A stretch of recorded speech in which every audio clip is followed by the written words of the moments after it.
Hello students, मेरा नाम सत्यम तिवारी है और सी लैंग्वेज सीखने की इस सीरीज़ में हम लोग स्टडी कर रहे हैं फॉर लूप को। अपने लास्ट वीडियो में हम लोगों ने बात की थी फॉर लूप के इंट्रोडक्शन के बारे में, उसके सिंटैक्स के बारे में और उसके प्रैक्टिकल इम्प्लीमेंटेशन को भी हम लोगों ने अपने प्रोग्राम में समझा था। उसी सीरीज़ में आज हम लोग बात करेंगे एक प्रोग्राम के बारे में। प्रोग्राम का ऑब्जेक्टिव देखिए, आपके सामने लिखा हुआ है, write a program to find factorial value of any given number using for loop. What does it mean? हमें अपने प्रोग्राम में किसी भी एंटर किए गए नंबर का फैक्टोरियल वैल्यू फाइंड आउट करनी है। इसका मतलब ये है कि हम लोग एक प्रोग्राम बनाएंगे। ये प्रोग्राम यूज़र से एक नंबर की डिमांड करेगा और यूज़र जो भी नंबर इनपुट करेगा उस नंबर की फैक्टोरियल वैल्यू प्रिंट करा दी जाएगी। इस प्रोग्राम को अच्छे से समझने के लिए पहले इसके आउटपुट पर गौर कर लेते हैं। देखिए, ये हमारे प्रोग्राम का आउटपुट लिखा हुआ है। सबसे पहले यूज़र के सामने मैसेज फ्लैश होगा, एंटर अ नंबर। आप एक नंबर एंटर करिए। ये मैसेज पढ़ने के बाद यूज़र कोई भी एक नंबर एंटर करेगा और यूज़र जो भी नंबर एंटर करेगा उस नंबर को एंटर करते ही उसकी फैक्टोरियल वैल्यू यहाँ पर प्रिंट हो जाएगी। हो सकता है आप लोगों में से कुछ लोग ना जानते हो कि फैक्टोरियल वैल्यू क्या होती है, तो देखिए ज़रा इस चीज़ को भी समझ लेते हैं। जैसे मान लिया हमें 5 का फैक्टोरियल निकालना है, तो ये एक्सक्लामेशन मार्क मैथ में आपका फैक्टोरियल का सिंबल होता है। फॉर एग्जांपल, अगर हमें 5 का फैक्टोरियल निकालना है तो हम लोग क्या करेंगे, डिक्रीजिंग ऑर्डर में उस नंबर से 1 तक मल्टीप्लाई करेंगे। जैसे 5 का फैक्टोरियल अगर हमें निकालना है तो 5 multiply by 4 multiply by 3 multiply by 2 multiply by 1, और इन सारी वैल्यूज़ को हम आपस में मल्टीप्लाई कर देंगे। तो 5 4 ज़ा 20, 20 इंटू 3 60, 60 इंटू 2 120 और 120 इंटू 1 120। तो अगर 5 का फैक्टोरियल आप निकालते हैं तो कितना आएगा, 120 आएगा। इसी तरह से अगर आप 6 का निकालना चाहते हैं तो 6 multiply by 5 into 4 into 3 into 1, इस तरह से। तो आप समझ गए होंगे कि फैक्टोरियल वैल्यू क्या होती है। इसी के लिए हम लोगों को क्या करना है, एक प्रोग्राम बनाना है।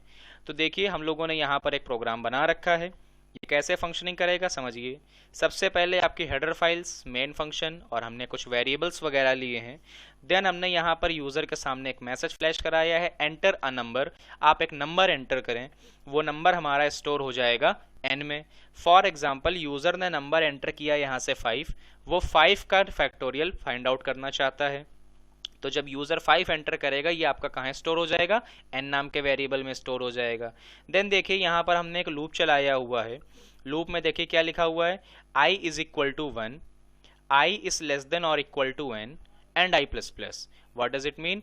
i बराबर 1 आपका इनिशियलाइजेशन का स्टेप है। हमने i को इनिशियलाइज किया है 1 से और हमने कंडीशन लगाई है कि i की वैल्यू जब तक नंबर से छोटी या बराबर रहेगी ये लूप आपका चलता रहेगा।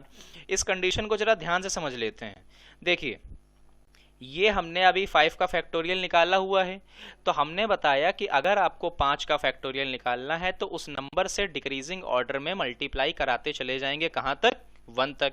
सेम अगर इसी चीज़ को हम दूसरे नज़रिए से देखें, फॉर एग्जांपल अगर हमें 5 का फैक्टोरियल निकालना है और हम ये बोलें कि 1 से लेकर इंक्रीजिंग ऑर्डर में मल्टीप्लाई कराते चले जाएंगे नंबर तक, तो चाहे आप 5 इंटू 4 इंटू 3 इंटू 2 इंटू 1 करें या 1 इंटू 2 इंटू 3 इंटू 4 इंटू 5 करें, दोनों ही कंडीशंस में रिजल्ट आपको सेम मिलने वाला है। तो वही चीज़ हमने यहाँ पर लूप में की हुई है। हमने क्या किया, 1 से लूप चलाया है और आपके नंबर तक लूप चला दिया है। नंबर के बराबर तक लूप चलाने के बाद अंदर देखिए हमने टास्क क्या लिखा हुआ है, अंदर टास्क हमने मल्टीप्लाई का लिखा हुआ है कि फैक्ट की वैल्यू में आई की वैल्यू हर बार मल्टीप्लाई होती रहेगी। कैसे होगा ये, इसको अच्छे से समझने के लिए देखिए, यहाँ पर हम लोगों ने ड्राई रन बना रखा है। ड्राई रन आप लोग जानते हैं अच्छी तरह से क्या होता है, लूप की बैकग्राउंड फंक्शनिंग। लूप आपका स्टेप बाय स्टेप कैसे परफॉर्म होगा उसी को हम लोग ड्राई रन के नाम से जानते हैं। तो देखिए, यहाँ पर n नाम के वेरिएबल में हम लोगों ने क्या रखा हुआ है, 5 रखा हुआ है। आगे बात करते हैं, i नाम के वेरिएबल में हम लोगों ने इनिशियलाइज किया हुआ है 1, तो i की वैल्यू यहाँ पर 1 है। उसके बाद कंडीशन हमने लगा रखी है कि i की वैल्यू नंबर से छोटी या बराबर होनी चाहिए। अब n की वैल्यू आप जानते हैं क्या है, 5 है। आप अच्छी तरह जानते हैं कि फिलहाल i की वैल्यू नंबर से छोटी है। कंडीशन आपकी बिल्कुल सही है। प्रोग्राम का कंट्रोल लूप के अंदर आएगा और लूप के अंदर आकर इस स्टेटमेंट को एग्जीक्यूट कराएगा। स्टेटमेंट लिखा हुआ है fact is equal to fact into i. आप ध्यान से यहाँ पर देखिए, ये statement fact equal to fact into i. Fact नाम के वेरिएबल में हम लोगों ने स्टार्टिंग में 1 पुटअप किया हुआ है। 1 क्यों पुटअप किया हुआ है? जिन लोगों ने मेरी व्हाइल लूप वाली सीरीज को देखा है उन लोगों को बहुत अच्छे से पता होगा कि यहाँ पर मैंने गार्बेज को रिप्लेस करने के लिए फैक्ट में 1 रखा हुआ है। 1 ही क्यों रखा हुआ है? बिकॉज यहाँ पर मल्टीप्लाई का केस है। मल्टीप्लाई के केस में अगर हम किसी भी वैल्यू में 1 से मल्टीप्लाई करा दें तो रिजल्ट पर कोई भी इफेक्ट नहीं पड़ता है। दैट्स वाई मैंने यहाँ पर फैक्ट में कितना रखा हुआ है? 1 रखा हुआ है।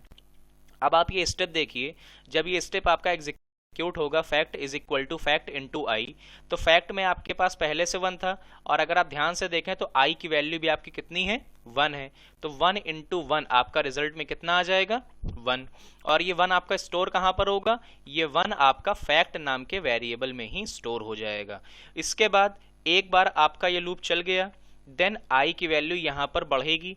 आई की वैल्यू 1 से बढ़ के क्या हो जाएगी? आई की वैल्यू यहाँ पर 1 से बढ़ के 2 हो जाएगी। देन फिर से कंडीशन को चेक करेगा, क्या आई की वैल्यू अभी भी नंबर से छोटी या बराबर है? आप देख रहे होंगे नंबर में हमारी वैल्यू है 5 और आई में वैल्यू है सिर्फ 2। इट मीन्स आई की वैल्यू अभी भी हमारी नंबर से छोटी है।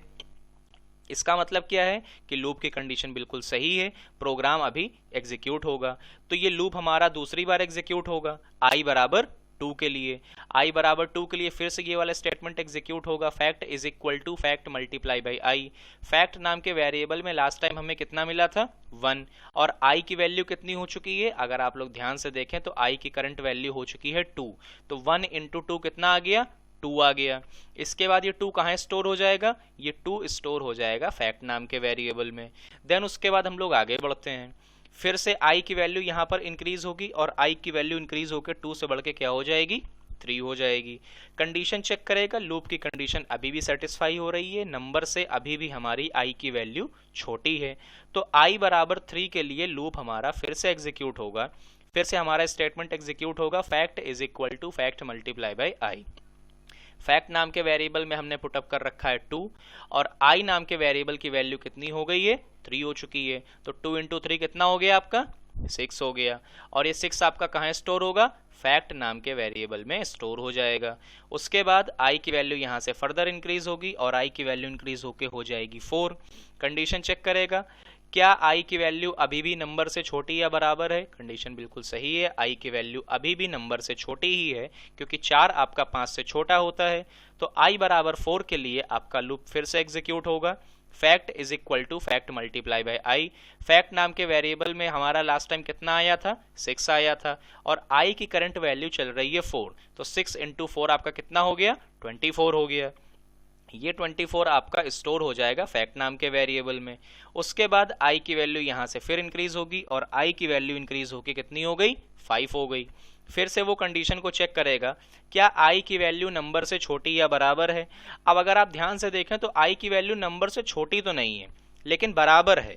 ठीक है, क्यों? क्योंकि 5 आपका 5 से छोटा नहीं होता लेकिन बराबर होता है, इसलिए आपकी कंडीशन फॉल्स तो नहीं होगी। ये एक बार और एग्जीक्यूट होगा अभी लूप।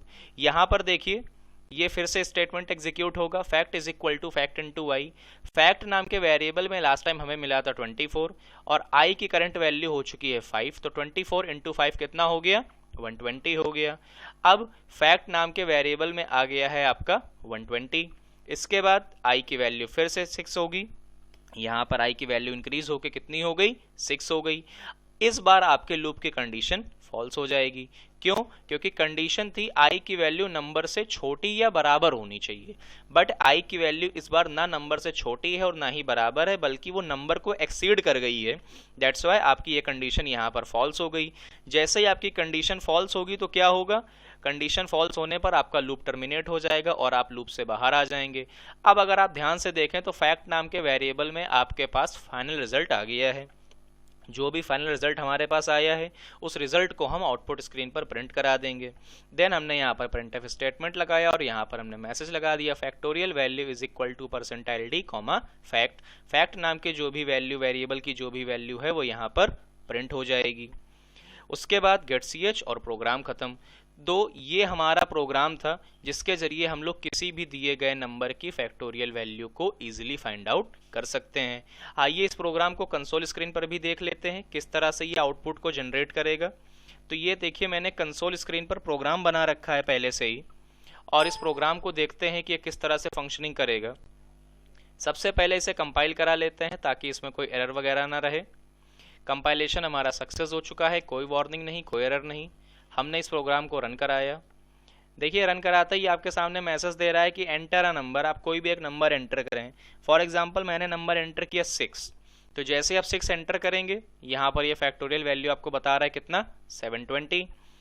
एक बार फिर से इसे रन करा कर देख लेते हैं। फॉर एग्जाम्पल हमने इसे फिर से रन कराया, फर्दर ही हमसे नंबर मांगेगा, enter a number. For example हमने नंबर दिया 5, फिर से एंटर, फैक्टोरियल वैल्यू 120।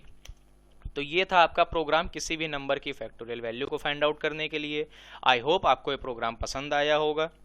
अगर ये वीडियो आपको पसंद आया है तो इस वीडियो को लाइक करें, अपने फ्रेंड्स के साथ शेयर करें और इस तरह के और वीडियोस को देखने के लिए सौरभ इंस्टीट्यूट के चैनल को भी सब्सक्राइब करें। Thank you, bye bye.